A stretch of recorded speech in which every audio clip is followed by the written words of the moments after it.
Hello friends, welcome to arts info. मेरा नाम रीता चौधरी। आशा करती हूँ आप सभी लोग स्वस्थ होंगे, अच्छे होंगे, ऐसे ही अपना और अपने परिवार वालों को ध्यान रखें, स्वस्थ रहे, अच्छे रहे, मस्त रहे। आज का वीडियो एमसीक्यूज ऑफ डीएचए की 4th पार्ट के ऊपर है। 3 पार्ट इसके पहले ही आ चुके हैं, तो जिनको इसके 3 पार्ट के एमसीक्यूज देखने हैं तो वो डिस्क्रिप्शन में जाके वीडियोज़ के लिंक ओपन करके आप देख सकते हैं।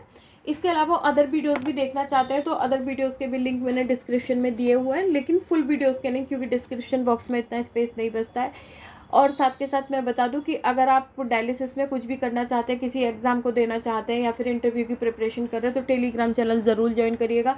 वहाँ पर भी मैं समय समय पर एमसीक्यूज डालती रहती हूँ और बहुत सारी जॉब वैकेंसीज के बारे में जो जो मुझे पता चलती है वो भी डालती हूँ, और बहुत सारी ऐसी चीज़ें जो मैं टाइम कम होने की वजह से यूट्यूब पर नहीं लाती, लेकिन टेलीग्राम चैनल पे ज़रूर शेयर करती हूँ।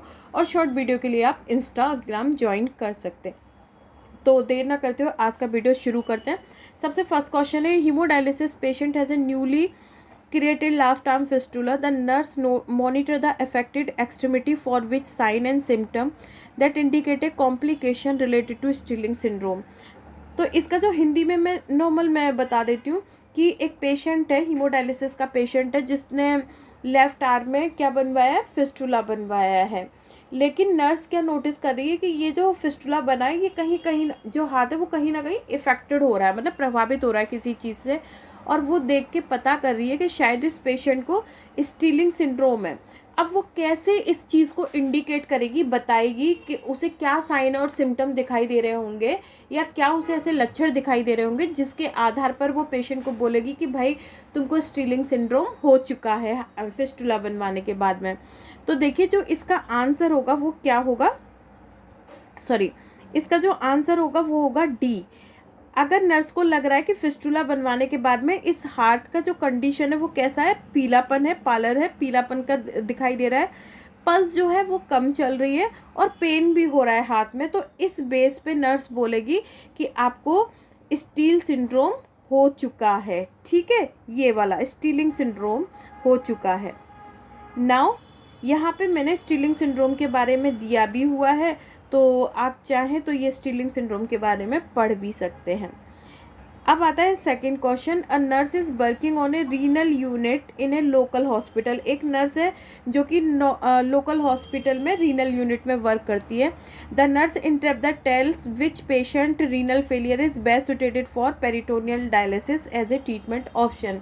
और नर्स इंटरप्ट करते हुए बोलती है कि भाई कौन सा पेशेंट जो है पेरिटोनियल डायलिसिस के लिए बेस्ट होगा। हीमोडायलिसिस के लिए बेस्ट नहीं होगा, बट पेरिटोनियल डायलिसिस के लिए बेस्ट होगा।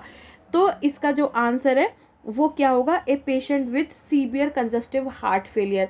ऐसा पेशेंट जिसको कि सीवियर कंजस्टिव हार्ट फेलियर की प्रॉब्लम है, ऐसे पेशेंट ही पेरिटोनियल डायलिसिस के लिए बेस्ट होगा। वैसे तो पेरिटोनियल डायलिसिस के लिए डिफरेंट कंडीशन है, but according to our question हमारी जो मेन जो इसमें आंसर होगा वो क्या होगा, कंजस्टिव हार्ट फेलियर का। नाउ नेक्स्ट क्वेश्चन पे आते हैं, a patient with 4 stage chronic kidney disease आज what type of diet they should follow. एक पेशेंट है जो कि किडनी की 4 स्टेज पे है और वो डॉक्टर से पूछ रहा है कि उसे किस तरह की डाइट लेनी चाहिए जिससे कि वो ठीक रहे और 5th स्टेज पे ना पहुँचे। तो पहले भी मैंने रीनल डाइट के चैप्टर में आपको बताया कि अगर कोई पेशेंट किडनी पेशेंट है और वो डायलिसिस पे है तो उसे हाई प्रोटीन डाइट लेनी पड़ेगी, लेकिन अगर वही पेशेंट डायलिसिस पे नहीं है तो उसको लो प्रोटीन डाइट को मेंटेन करना है, लो सोडियम डाइट को, लो पोटेशियम और हाई फॉस्फेट डाइट को मेंटेन करना होता है। Now 4th question, A clinic nurse is reviewing the laboratory result of an adult patient seen in the health care clinic.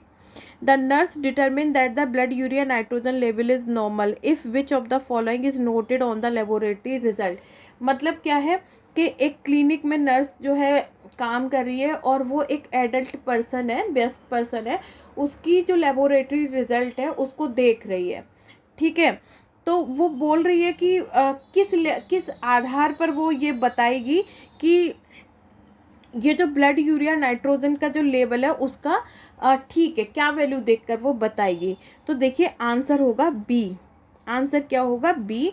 इसका मीन्स क्या है कि ब्लड यूरिया नाइट्रोजन की जो नॉर्मल वैल्यू है अगर 5 to 20 मिलीग्राम पर डीएल के बीच में आती है, it means blood urea nitrogen level क्या है, नॉर्मल है। तो इसका आंसर क्या होगा, B. Now come to the fifth question. हमारा फिफ्थ क्वेश्चन क्या कहता है, what is the purpose of the air micro bubble detector in the haemodialysis machine, कि हीमोडायलिसिस मशीन में जो एयर माइक्रो बबल डिटेक्टर होता है उसका क्या रोल है। तो इसका आंसर क्या होगा, C, to prevent gas air embolism. जो एयर डिटेक्टर है उसका काम क्या होता है, वो एयर एम्बोलिज्म को प्रिवेंट करता है, आगे एयर जाने से या एयर पेशेंट की बॉडी में ना जाए, इससे रोकता है। देखिए कुछ क्वेश्चन बहुत सरल होंगे, तो हमें दोनों ही तरह के क्वेश्चन पढ़ने हैं। कुछ बच्चों को जो सरल क्वेश्चन आते हैं, कुछ को आते भी नहीं होंगे, क्योंकि हर स्टूडेंट एक जैसा नहीं होता है। तो यहाँ पे मिक्स क्वेश्चन चलेंगे, इजी भी और हार्ड भी, ठीक है। नेक्स्ट क्वेश्चन है, gas embolism of blood vessels explain by the. Gas embolism जो होता है ब्लड वेसल्स में, वो किसके थ्रू एक्सप्लेन किया जाता है, तो वो किया जाता है लाप्लेस प्रेशर के द्वारा। ध्यान रखिएगा, इसका आंसर क्या है, लाप्लेस प्रेशर के द्वारा गैस एम्बोलिज्म जो है ब्लड वेसल में एक्सप्लेन किया जाता है। नेक्स्ट क्वेश्चन है 7, the nurse question the patient about compliance with the nurse questioned the patient about compliance with taking which of the following medication that support red cell production। Nurse जो है question करती है patient को, किसके बारे में बता रही है कि किस तरीके का जो मेडिकेशन है वो पेशेंट के आरबीसी को इंक्रीज़ करने में, आरबीसी के प्रोडक्शन में हेल्प करेगा, ठीक है। तो ये इसका जो आंसर होगा वो क्या होगा, आयरन सप्लीमेंट, ठीक है। आयरन सप्लीमेंट के बारे में नर्स बताएगी तभी उसका पेशेंट को, जिससे कि उसका जो आरबीसी का प्रोडक्शन है वो क्या रहे, ठीक रहे। Now which principle explain blood flow in artery. कौन से प्रिंसिपल के द्वारा हम आर्टरी में ब्लड फ्लो को एक्सप्लेन करते हैं, तो ये है बर्नौली प्रिंसिपल। नाउ हम आते हैं नेक्स्ट क्वेश्चन पे, during haemodialysis why is it important to keep blood pressure higher than the dialysis pressure. मतलब जब हीमोडायलिसिस हो रही है तो क्यों इतना महत्वपूर्ण हो जाता है कि ब्लड प्रेशर जो होता है वो डायलिसिस प्रेशर से ज़्यादा रहे। तो इसका जो आंसर है, सिंपल इसका जो आंसर है वो क्या रहेगा, B, to facilitate ultrafiltration. Ultrafiltration को फैसिलिटेट करने के लिए ये ज़रूरी है कि ब्लड प्रेशर जो है डायलिसिस प्रेशर से ज़्यादा रहे। नाउ 10th क्वेश्चन पे आते हैं, a patient who has been diagnose with chronic renal failure has been told that haemodialysis will required. एक पेशेंट है जो कि क्रोनिक रीनल फेलियर जिसको कि किडनी डिजीज़ हुई है, डायग्नोज हुई है, तो वो पूछ रहा है कि क्या मुझे हीमोडायलिसिस लेनी चाहिए, ज़रूरी है क्या मेरे लिए। The patient become angry and withdrawn stage, I will never be the same now, the nurse formulate which of the following nursing diagnose for this patient.